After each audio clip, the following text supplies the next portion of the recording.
Bryant. I'm a senior editor at a little website called Game Developer. That's my day job by night. I'm a freelance writer currently for strategy games. And I'm here today with a little lightning presentation called Good Game Writing is Everywhere.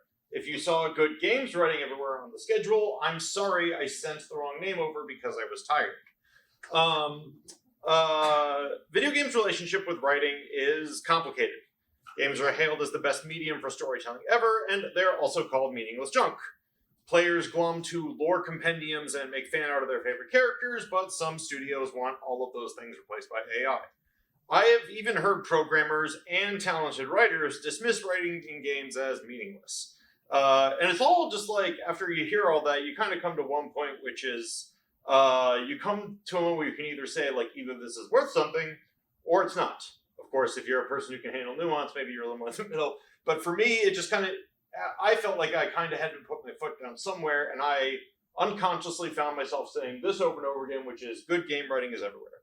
I'm bringing this to you today as a room full of people from different disciplines, not just writers, because I want to help you get excited about what storytelling can do in your games, what game writing can do for your games, even if you're not doing a narrative first title, and to help you sort of like get a sense of what game writing as a craft is, even if you're not a writer. So what is good game writing? Well, before there's good game writing, you have to define game writing. When someone asks me what a game writer is or what do they do, I have a useful shorthand. If there's words in the game, someone's got to write them. That goes for any game. Sometimes you have a dedicated writer. Sometimes it's you on your solo project slapping together menus and tutorial text. Now, obviously, when we think of game writing, we think of story-heavy games with dedicated writers. Everyone in the room, do me a favor, conjure up an example of that kind of game in your head for just a minute. Think of a game you like, or you know people like, that is super story-based and had, if not some big visionary on it, then a bunch of writers on it. All right, now put it aside. Throw it away. We're not talking about those. We're going to talk about Pokemon. This is a game that probably didn't cross your mind, and if it did, I'm honestly impressed. This is the 1999 game Pokemon Gold and Silver. 1999 being the Japanese release date. Technically in the US it was 2000. I wasn't sure where to go with it, so I picked that one. This screenshot is actually very, very late in the game. You might say it's the last story moment the player can encounter, where the player encounter a trainer named Red, who is a stand-in for the player character from Pokemon Red and Blue. Now, for me, I don't think of Pokemon as story-first games. Obviously, they have a lot of game writing in them, but these stories are often a very light touch. They're sort of meant to encourage you to progress. These games, there's a few games that have actually focused on whether it's more like environmental storytelling or a little bit of something more plot-focused. They've flirted with it, but everything at the end of the day in Pokemon comes back to the Pokemon and your relationship with it. But this little moment right here is one of many games that don't have big stories that have shaken me to the core over the years. I was 10 when I encountered this, and I was just like, whoa, like a big spark went through me. Not from Pikachu. He's got a Pikachu. You encounter Red at the top of a mysterious mountain called Mount Silver that you can only get to after completing a lot of other challenges. And in this text box, every other trainer you encounter, if you haven't played Pokemon before, usually greets you with like a catchphrase, a joke, or a taunt. Red just has an ellipses. Then the most difficult battle in the game begins. Those ellipses are good game writing. So what is good game writing?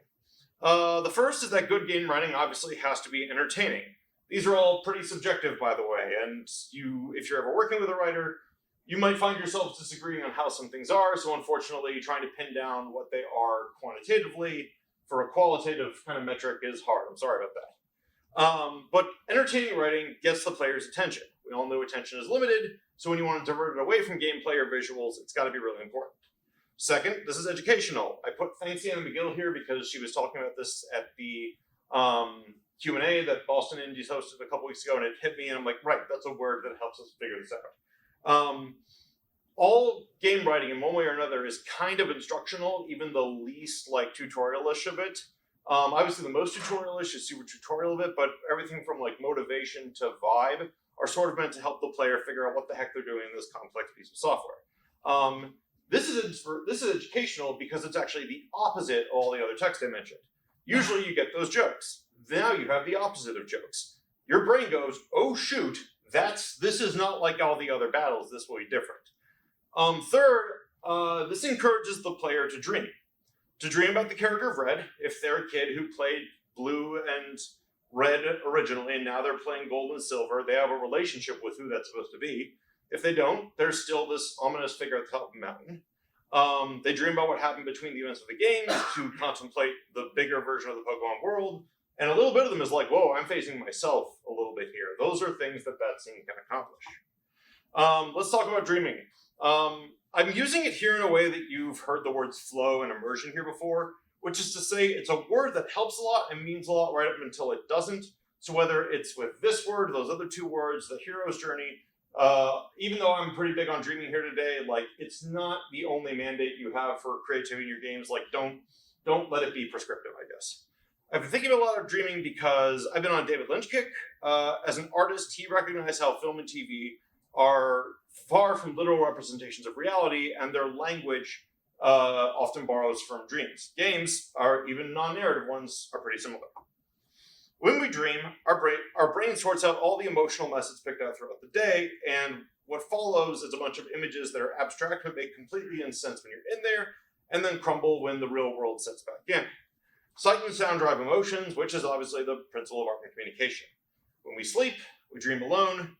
When we read or watch or listen or play, we dream together. When we're making them, we conceive of what another person thinks, and we use our tools to architect the sensation we want. Games produce all manner of dreams, and in all of those games, there's at least some kind of writing that makes the dream possible. The dream occurs when you're making a game too. In my work, I feel that dream most when I'm shown the art or the gameplay that the team is working with, and then I come back with words that sort of capture the feelings I felt when I encountered that. Sometimes it takes a few swings, sometimes it takes a bunch of swings, but whenever we get it right, it honestly just feels like we're all on the same rhythm, on the same harmony, and it feels great. It's why I do this and not like, technical writing, being in an office. I tried being an advertising copy editor works, and I got dismissed because I refused to use they when they wanted he/she, and that was like a long time ago. So when you leave today, think about that dream, and if you need the help of a writer to bring it to life. Or if you don't even need a writer, you can look at those unimportant words in your game and ask, how can I help them conjure the same dream that I'm feeling? Had some repeated text here. Good game writing builds dreams. We're inundated with games that bind us in their spells. And so I'm left with one conclusion, like I said up top. Good game writing is everywhere. Thank you so much.